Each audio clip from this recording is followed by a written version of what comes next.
the beginning, God created the heavens and the earth. And the earth was formless and empty, and darkness was over the surface of the deep. And the Spirit of God was moving over the surface of the waters. And God said, "Let there be light." And there was light. And from this light, God created life on earth. And man was given dominion over all things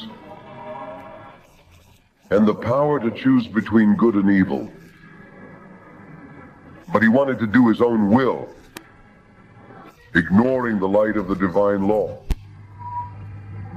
Man decided to dominate over man. The conquerors oppressed the conquered, and the weak were forced to serve the strong, and there was no more freedom on earth. Thus, the Egyptians forced the children of Israel to serve them harshly, turning their lives into a bitter slavery. But their cries reached their God, and God heard them.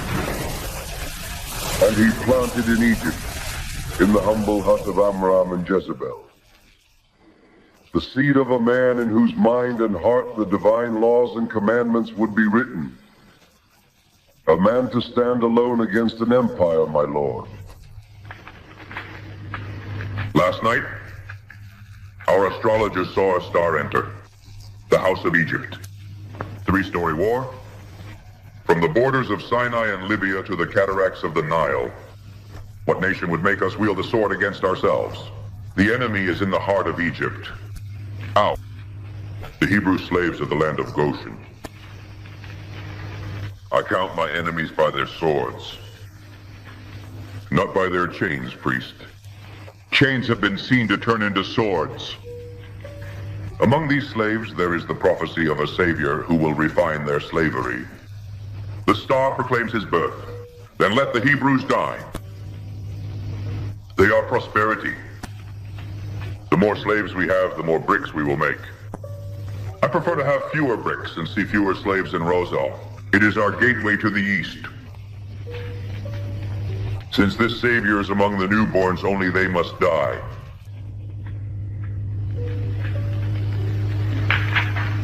Every Hebrew male newborn must die. Let it be written. Let it be done. Word of Ramses Blank. He was rescued from death when he was just a baby, defied an all-powerful pharaoh, parted a sea with his staff, and led an entire people to freedom. But did you know that Moses never entered the Promised Land? Why? What really happened in his story? Today we tell you the complete story of Moses, from his birth in Egypt to his mysterious death on Mount Nebo. Get ready, because this story has moments of tension, miracles, and a teaching that has transcended for thousands of years. Before we begin, I'll ask you a favor. Subscribe to this channel, The Bible in Videos. Give this video a like, leave a comment, share it on your social networks, and activate the bell so you don't miss any content. Remember that this is the first part of a series of 4 videos. Below this video, I will leave the link to watch part 2, and up here in the cards, a shortcut will also appear for you to click and enjoy the second part. Now, let's begin. Chapter 1. The Birth of a Liberator. The birth of Moses and his rescue. In ancient Egypt, the Hebrew people lived in slavery under the rule of the Pharaoh. Over the years, the Hebrews had grown in number and strength, which alarmed the Egyptians, fearing a possible rebellion. The Pharaoh decreed that all newborn Hebrew boys were to be thrown into the Nile River and drowned to prevent their people from continuing to multiply. Amid this cruel decree, a Hebrew woman named Jochebed, from the tribe of Levi, gave birth to a baby boy. He was a beautiful and healthy child, and his mother felt immense love for him, driven by desperation and faith. Jochebed hid him for 3 months, but she knew she could not conceal him any longer. without putting both his life and her family's in danger. With a heavy heart, Jochebed devised a plan to save her son. She prepared a small basket made of reeds, waterproofed it with tar and pitch, and placed the baby inside. She then carried the basket to the banks of the Nile River and left it among the reeds, hoping that someone would find him and raise him safely. Meanwhile, her daughter Miriam, a clever and brave girl, hid among the vegetation to watch over what would happen.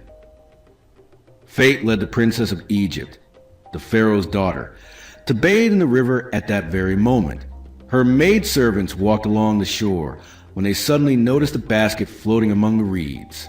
The princess, curious, ordered one of her maids to bring it. When she opened the basket, she found the baby, who was crying uncontrollably, moved by his innocence and beauty. The princess immediately understood that he was a Hebrew child, but instead of condemning him to death, she decided to adopt him as her own son. At that moment, Miriam, who had been watching everything, courageously approached the princess and said, "My lady, would you like me to find a Hebrew nurse to breastfeed the child for you?" The princess, pleased with the idea, agreed. Quickly, Miriam ran to find her mother, Jochebed, who was brought before the princess and given the mission of raising and nursing her own son, without the princess knowing the truth. Jochebed cared for her son with dedication and love, knowing that she would eventually have to give him up to the princess. When the child grew old enough, he was taken to the palace and formally adopted by the Pharaoh's daughter. She named him Moses, which in Egyptian means drawn from the waters. Thus, Moses, the child who had been condemned to die, ended up growing up in the opulence of the royal palace, unaware that one day he would become the liberator of his people. Next episode, in the next page, we will explore Moses' childhood and youth within the Pharaoh's palace, his education in the Egyptian court, and the crucial moment when he discovers his true identity as a Hebrew.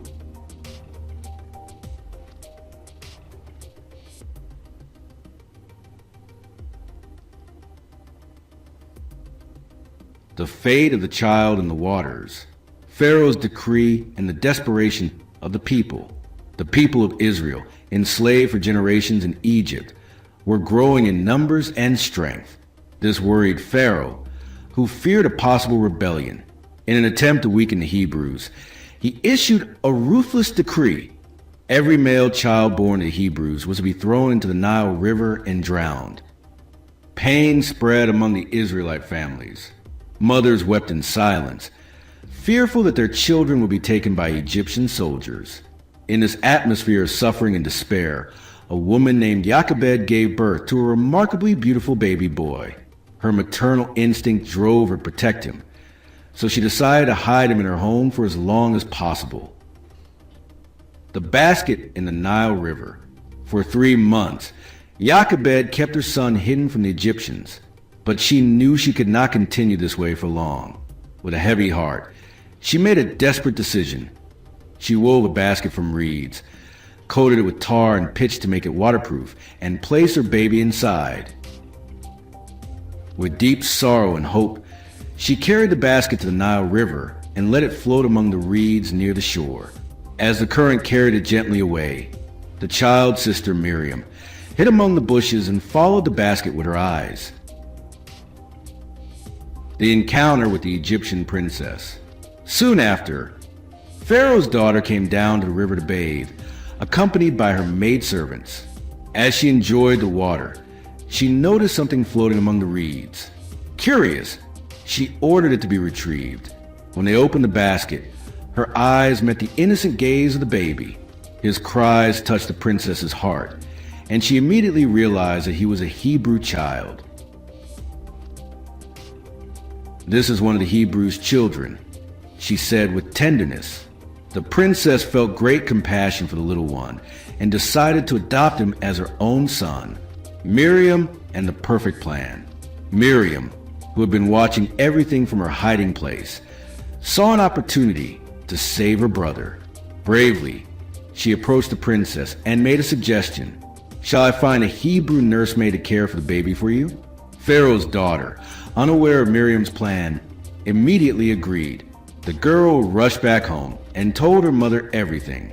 Jochebed, emotional yet composed, approached the princess, who unknowingly entrusted her own child back to her for nursing and care. Thus, by divine intervention, Moses was saved from death and raised by his own mother under protection of the Egyptian royal family. Moses, the adopted son of the princess. After the years of nursing in early childhood, Jochebed had to give the child to Pharaoh's daughter. In the palace, the princess gave him an Egyptian name, Moses, meaning drawn out of the water. Thus began the double life of the child destined to change history, raised as an Egyptian prince, but with the heart and blood of a Hebrew. Moses will grow up surrounded by luxury and privilege, but he will always feel a void in his heart. As he discovers his true origins, his destiny will take an unexpected turn. Don't miss the next page, where Moses faces his first great crisis.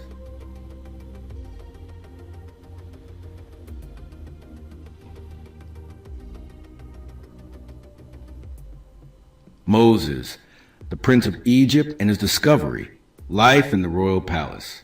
Moses grew up surrounded by wealth and splendor in Pharaoh's grand palace. As the adopted son of the princess, he was treated with all the privileges of Egyptian royalty. He received the best education available. He learned astronomy, mathematics, hieroglyphic writing, military strategy, and Egyptian religion. From an early age, he displayed intelligence, courage, and a noble character. The Pharaoh's priests and teachers considered him an exceptional child, worthy of holding a high position in government one day. However, despite living in luxury, something inside Moses troubled him.